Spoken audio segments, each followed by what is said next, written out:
বিএনপির মনের ভিতরে একটা ভয় ঢুকে গেছে। ভয়টা কি আপনাদেরকে বললে বুঝতে পারবেন। এটা যদি বিএনপির সমর্থকরা বুঝে তাদের মধ্যেও ভয় ঢুকে যাবে।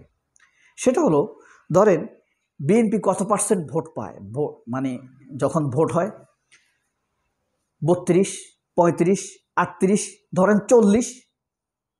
40% ভোট পেল। তাহলে তারা 40% ভোট পেল, খেয়াল করবেন, অর্থাৎ 60% ভোট তারা পায়নি। 100-তে 40 জন মানুষ চেয়েছে বিএনপি ক্ষমতায় আসুক, আর 60 জন মানুষ চেয়েছে বিএনপি না আসুক। এখন বিএনপি 40% পেয়ে 200 আসন পেল, 180 আসন পেল, 150 আসন পেল, বা 151 আসন পেয়ে তারা ক্ষমতায় আসলো। এসে তারা ওই 60%কে তারা শাসন করবে। তাহলে এটা কি গণতন্ত্র হলো? হলো না। আমি অন্তত মনে করি হলো না। ঠিক একইভাবে এই ভয়টাই বিএনপির মধ্যে ঢুকে গিয়েছে। ভয়টা কি? ভয়টা হলো, বাংলাদেশের বড় দল এবং কিছু ছোট দলও পিআর পদ্ধতির নির্বাচন চাইছে। সেটা কিভাবে? পিআর পদ্ধতি হলো সোজা হিসাব। বিএনপি ধরেন 40% ভোট পেল, তারা 40% আসন পাবে, সোজা হিসাব। অর্থাৎ বাংলাদেশের 300 আসন, 3 40 120, তারা 120টি আসন পাবে। এখন 120টা আসন পেলে তো বিএনপি সরকার গঠন করতে পারবে না। এখানেই হলো বিএনপির ভয়, আতঙ্ক, কলিজার ভিতরে দুকদুকানি, হার্টের টেনশন, হার্টের ডাক্তার দেখানো শুরু হয়ে গিয়েছে।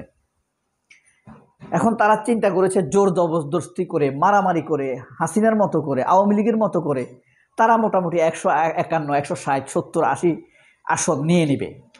তারা ক্ষমতায় আসবে, ইচ্ছা মতো দেদারসে দেশ চালাবে, হাসিনার স্টাইলে দেশ চালাবে, যারে তারে রাজাকার গালি দিবে, যারে তারে পাকিস্তান পাঠিয়ে দিবে, সেই পুরনো কথাবার্তা, র্যাব দিয়ে মানুষ মারবে, ক্ষমতায় যাবে। কিন্তু কথা হলো, যখন পিআর পদ্ধতির কথা এসেছে, জামায়াত ইসলাম ধরেন 30% ভোট পাবে, তারা 300 আসনে 300 দিয়ে 100-তে 30 হলে 300-তে কত, 90টি আসন পাবে। বিএনপি 40% ভোট পাবে, তাহলে 300 আসনে 120 আসন পাবে।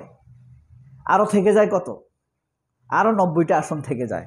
এখানে এনসিপি আছে, তারপরে আবার এনসিপিও তো 40% ভোট পেতে পারে। এমনও তো হতে পারে এনসিপি বিএনপির চাইতে ভোট বেশি, তারা সেই অনুপাতে ভোট পাবে। এই পিআর, এটাই হলো সহজ হিসাবে পিআর পদ্ধতি। আপনারা কি বুঝতে পেরেছেন?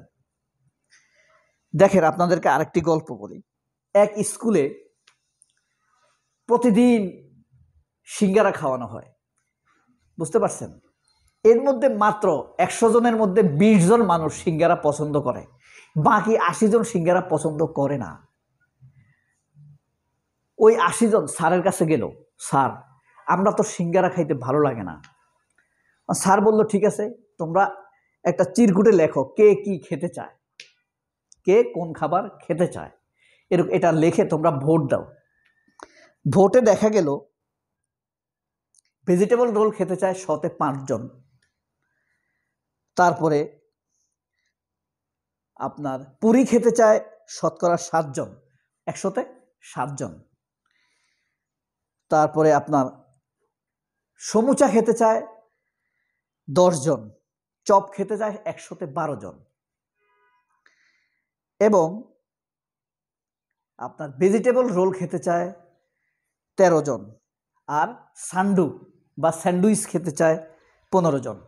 এভাবে 80 জন এক একটা খেতে চায়, আর 20 জন খেতে চায় ওই যে সিঙ্গারা পছন্দ করে 20 জন। এখন ভোটে কারা জিতলো? 20 জন জিতে গেল। এখন ওই 20 জনের মতামতকে মেনে নিতে হবে কয়জনকে? এই 80 জনকে। বুঝতে পারছেন? কারণ তারা কেউই 20-এর উপরে উঠতে পারেনি। ভেজিটেবল রোলও 20 জনের বেশি খেতে চায় না, সমুচাও 20 জনের বেশি খেতে চায় না, পুরিও 20 জনের বেশি খেতে চায় না, চপও 20 জনের বেশি খেতে চায় না, কম। এখন 20 জনের চয়েসে জিতে গেল। 20 জন, মাত্র 20 জন মানুষ সিঙ্গারা পছন্দ করে, এই কারণে বাকি 80 জনকেও সিঙ্গারা খেতে হবে। ম্যাথমেটিক্সটা বুঝতে পেরেছেন? বিএনপি হলো ওই সিঙ্গারা খাওয়া লোক। 20 জন সিঙ্গারা খাবে, 20 জন ওই যে 20% ভোট পেয়ে বা 40% ভোট পেয়ে জিতবে, বাকি 60% বা 80%কে তারা শাসন করবে। কিন্তু যদি পিআর পদ্ধতিতে হয়, সহজ হিসাব, যারা সিঙ্গারা খেতে চায় খাবে, যারা সমুচা খেতে চায় খাবে, যারা ভেজিটেবল রোল খেতে চায় খাবে, যারা চপ খেতে চায় খাবে, সহজ হিসাব। তাহলে মানুষের মতামতের স্পষ্টতা, ক্লিয়ার প্রেজেন্টেশন হয়ে যায়, যা ক্লিয়ার অপিনিয়ন অফ ডেমোক্রেসি, এটা হয়ে যায়। আবার ভোটারের শঙ্কা এবং ভয় কেটে যায়। সেটা কীরকম? ভোটার অনেক জায়গায় ভাবে যে আমি এখানে যদি এই এনসিপিকে ভোট দেই বা আমি এখানে যদি বিএনপিকে ভোট দেই, সারা দেশে তো দাঁড়িপাল্লা জিতে যাবে, তাহলে আমার ভোটটা পচা যাবে, সুতরাং আমি দাঁড়িপাল্লাকে দিয়ে দেই। এই চিন্তা কিন্তু সঠিক চিন্তা না। আপনি যেটাকে পছন্দ করেন সেটাই দিবেন। হ্যাঁ, এই কারণে এই ভয়ে জামায়াতের ভোট বেড়ে যাবে। জামায়াতের অনেক ভোট, ইসলামিক অনেক লোক মনে করে জামাত কি ক্ষমতায় আসবে, দিয়ে কি লাভ, এরকম হয় না? যখন বুঝবে না যে যত পার্সেন্ট ভোট পাবে তত পার্সেন্ট আসন পাবে, তাহলে সবাই যার যার এনসিপি বলেন, তারপরে বিএনপি বলেন, জামায়াত বলেন, নির্বিঘ্নে ভোট দিবে। তবে আমি এটাও বলছি না যে পিআর পদ্ধতি খুব নির্ভুল পদ্ধতি, আমি সেটা বলছি না। পিআর পদ্ধতি যদি করতে হয়, তার আগে অবশ্যই ব্লক করতে হবে কিভাবে স্বৈরাচার ঠেকানো যায়, খুনিদেরকে ঠেকানো যায়। খুনির সমর্থক, খুনিদেরকে প্রার্থী হতে দেয়া যাবে না, জার্মানের মতো করতে হবে। সেটা কিন্তু আমি বলে রাখি। পিআর পদ্ধতি নির্ভুল তা না, এটারও ভুল আছে। গণতন্ত্রের যেমন ভুল আছে, 20% 80%কে শাসন করবে, পিআর পদ্ধতিতেও ভুল আছে। এটাকে গবেষণা করে আরও উচ্চতম পর্যায়ে নিয়ে যেতে হবে, ধীরে ধীরে ধীরে ধীরে জনগণের জন্য আরও উপকারী করে তুলতে হবে। এই ভিডিওটা যে খুব বেশি মানুষ দেখবে তা কিন্তু না, তবে এই ভিডিওটা যে বর্তমান বাংলাদেশের জন্য খুব জরুরি, আবার এই ভিডিওটাই জরুরি এটা বলছি না, এই ভিডিওর মতো ভিডিওগুলো খুব জরুরি, তার মানুষ সচেতন হবে।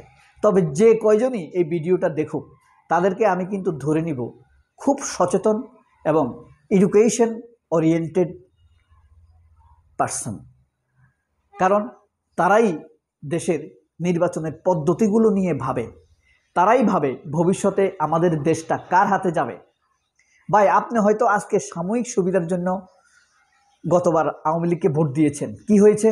আপনার সন্তানটাই মারা গিয়েছে গুলি খেয়ে, অথবা আপনার কোনো আত্মীয় মারা গিয়েছে, যায়নি?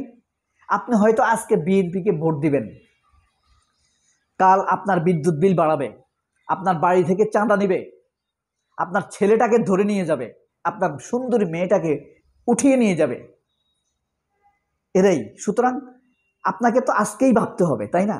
যত আগে ভাববেন আপনি ততই নিরাপদ থাকবেন। পিআর পদ্ধতির ভয়ে এখন বিএনপি আতঙ্কিত, কিন্তু আপনি কি আনন্দিত? লিখবেন কমেন্ট বক্সে। সবাই অনেক ভালো থাকবেন। আল্লাহ হাফেজ, আসসালামু আলাইকুম।